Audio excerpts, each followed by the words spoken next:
જૂનાગઢ જિલ્લાના વંથલી તાલુકાના આખા ગામે આજરોજ વહીવટી તંત્ર દ્વારા ગૌચરની જમીન પર 35 થી વધુ દબાણકારોને અનેક વખત નોટિસ બાદ ગૌચરની જમીન માપણી કરી દબાણો દૂર કરવાની કાર્યવાહી પોલીસ બંદોબસ્ત સાથે શરૂ કરાઈ।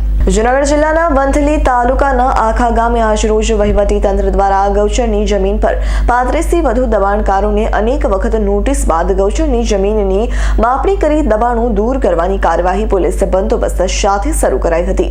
આશરે 25 વર્ષથી કરાયેલા ગૌચર જમીનના કબજાને લઈને તંત્રએ લાલા કરી છે। આશરે 700 વીઘા ગૌચરની જમીન પર કરાયેલા દબાણોને દૂર કરવાની કાર્યવાહીને લઈને દબાણકારોમાં ફફડાટ ફેલાયો છે।